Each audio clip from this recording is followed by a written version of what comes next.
સુરતમાં ગુજરાત પોલીસની crime conference યોજાઈ હતી। ત્યારબાદ ડીજીપીએ પત્રકાર પરિષદ સંબોધી હતી અને વિવિધ મુદ્દે વાત કરી હતી। સુરતમાં ડીજીપી વિકાસ સહાયની હાજરીમાં ગુજરાતની ક્રાઇમ કોન્ફરન્સનું આયોજન કરાયું હતું, જેમાં મોટા શહેરોના પોલીસ કમિશનર અને આઈજી હાજર રહ્યા હતા। તો આ ક્રાઇમ કોન્ફરન્સમાં ગૃહ રાજ્ય મંત્રી હર્ષ સંઘવી પણ ઉપસ્થિત રહ્યા હતા અને જણાવ્યું હતું કે ગુજરાત રાજ્યમાં ગંભીર પ્રકારના ગુનાઓ બને છે, જેમાં ડીવાયએસપી કક્ષાના અધિકારીઓ ઘટના સ્થળે જઈ તપાસ કરે છે। જ્યાં હવે એક નવી પહેલ તાજેતરમાં કરવામાં આવી છે, જ્યાં પોલીસ અધિકારીઓની કચેરીમાં ક્રાઇમ સીન મેનેજર નિમણૂક કરવામાં આવી રહ્યા છે।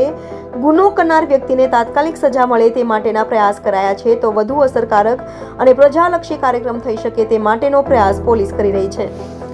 કેફી દ્રવ્ય મુદ્દેની લડાઈમાં ગુજરાત પોલીસનું મોટું યોગદાન રહ્યું છે। નાર્કોટિક્સની ચેલેન્જ અને પડકાર સામે અસરકારક કામગીરી ગુજરાત પોલીસ કરી રહી છે, જ્યારે મહિલાઓથી લઈ બાળકોની સુરક્ષા અંગેની કામગીરી અને પોલીસ સ્ટેશનની કામગીરીમાં સુધારો લાવવાના પ્રયાસ કરી રહ્યા છે। ગુજરાત પોલીસમાં એક ક્ષમતા રહેલી છે અને પોલીસ માટે અલગ અલગ પડકારો છે, જે પડકારોનો સામનો કરવા પોલીસ તૈયાર છે। છેલ્લા 3 વર્ષમાં ફક્ત રાજ્યમાં નહીં પરંતુ દેશમાં અને દેશની બહાર લોકો નાર્કોટિક્સના ધંધામાં સંકળાયેલા છે તેવા મોટા માથાઓને પકડ્યા છે, જે હાલ જેલમાં છે। નાર્કોટિક્સમાં કોઈ પણ ગુના દાખલ થાય તે માટે ટોપ ટુ બોટમની બોટમ ટુ ટોપ નીતિ પ્રમાણેની તપાસ આ એક ચેલેન્જ છે અને નાર્કોટિક્સના અવેરનેસ લાવવા અલગ અલગ કાર્યક્રમો કરવામાં આવી રહ્યા છે। સાથે વરઘોડા અંગે નિવેદન આપતા જણાવ્યું હતું કે વરઘોડા શબ્દનો પ્રયોગ ક્યારેય ગુજરાત પોલીસ કરતી નથી। આ શબ્દ પ્રેસ અને મીડિયામાંથી આવેલ શબ્દ છે। કોઈ ગુનો બને ત્યારે પુરાવા એકત્ર કરવાના હોય છે, જેને રિકન્સ્ટ્રક્શન કહેવામાં આવે છે। વરઘોડા કાઢવાનું કાર્ય પોલીસ ક્યારેય કરતી નથી। તો સ્ટેટ મોનિટરિંગ સેલની કામગીરી અંગે જણાવ્યું હતું કે જ્યારે પ્રોહિબિશન અથવા જુગારનો ક્વોલિટી કેસ કરવામાં આવે છે ત્યારે ઇન્ક્વાયરી પૂર્ણ થયા બાદ પગલાં લેવામાં આવે છે। સ્થાનિક પોલીસ સ્ટેશનની જ્યારે પણ બેદરકારી આવે છે ત્યારે કાર્યવાહી અને સસ્પેન્ડ કરવામાં આવે છે। સરકાર મહિલા સુરક્ષા માટે ખાસ ધ્યાન આપતી હોય છે। આપ બધાએ શી ટીમ્સ વિશે તો સાંભળ્યા જ હશે।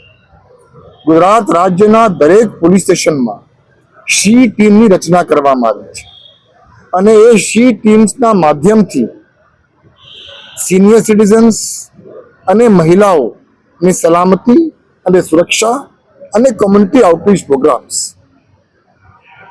ઉદાહરણ હું આપને આપું કે ગયા વર્ષે 2024માં રક્ષાબંધનના દિવસે અમારી શી ટીમ્સની મહિલા પોલીસ કર્મીઓ ગુજરાત રાજ્યના 25,000થી પણ વધુ સિનિયર સિટીઝન્સને જઈને રૂબરૂ મળ્યા હતા અને એમને રાખડી બાંધી હતી।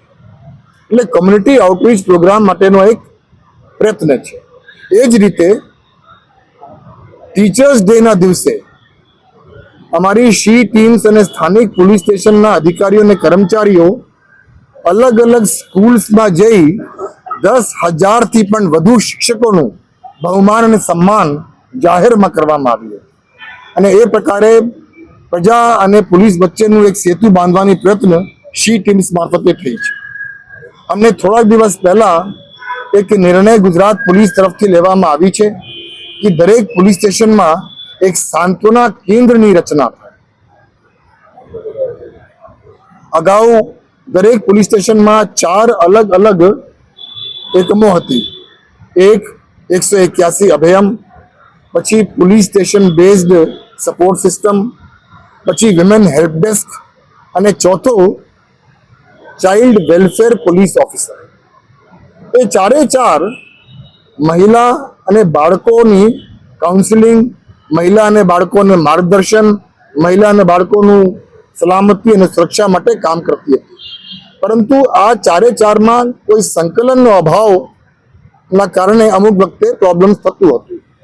આ ચારે ચારમાં યોગ્ય સંકલન થાય, સંબંધ થાય અને ચારે ચાર એકમો એક સાથે મળીને એક છત નીચે યોગ્ય રીતે, પ્રભાવશાળી રીતે, અસરકારક રીતે કામ કરી શકે, એના માટે એક છતની નીચે જ જેને આપણે સાંત્વના કેન્દ્ર કહીએ છીએ, એ સાંત્વના કેન્દ્રની સ્થાપના ગુજરાત રાજ્યના દરેક પોલીસ સ્ટેશનમાં કરવામાં આવી છે અને મને ચોક્કસ વિશ્વાસ છે, મને આસ્થા છે કે આ સાંત્વના કેન્દ્રના સ્થાપનાથી દરેક પોલીસ સ્ટેશનમાં જ્યારે કોઈ પણ સિનિયર સિટીઝન કે કોઈ મહિલા અને કોઈ પીડિત બાળક જતા હોય ત્યારે એમને યોગ્ય રીતે માર્ગદર્શન આપવામાં આવશે, એમને યોગ્ય રીતે સાંભળવામાં આવશે।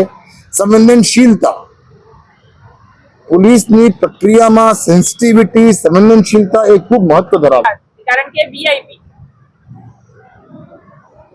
હવે એમાં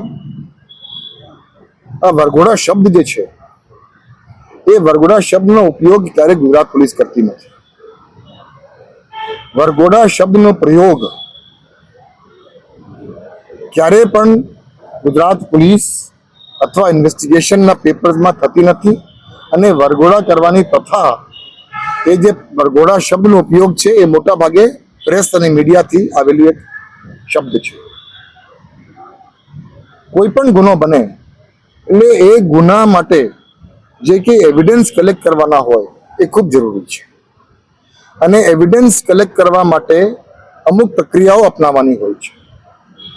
અને એમાં reconstruction of scene of crime, I repeat, તમે લોકો મોટા ભાગે લોકો એને વરઘોડા કહેતા હોય છે, પણ it is actually A reconstruction of scene of crime two collect evidence. અને તપાસની સમગ્ર પ્રક્રિયામાં આ રિકન્સ્ટ્રક્શન ખૂબ મહત્વની બાબત છે. પરંતુ જ્યારે પણ કોઈ પણ જગ્યાએ મારા ધ્યાન ઉપર અથવા વરિષ્ઠ પોલીસ અધિકારી ધ્યાન ઉપર આવ્યું છે કે રિકન્સ્ટ્રક્શન ઓફ સીન ઓફ ક્રાઇમના બહાના હેઠળ કોઈ પણ ઇલીગલ એક્ટિવિટી કરવામાં આવી હોય તો એના વિરુદ્ધ પગલાં લેવા માટે પણ આપણી તૈયારી છે. પરંતુ ધીસ ઇઝ વન વર્ડ, આ એક શબ્દ છે વરઘોડા કાઢવાનું. એ વરઘોડા કાઢવાનો પ્રયોગ અમે લોકો ક્યારેય કરતા નથી અને વરઘોડા આપણે ક્યારેય કાઢતા નથી. આપણે ફક્ત reconstruction of scene of crime કરીએ છીએ, જે એક લીગલ પ્રક્રિયા છે.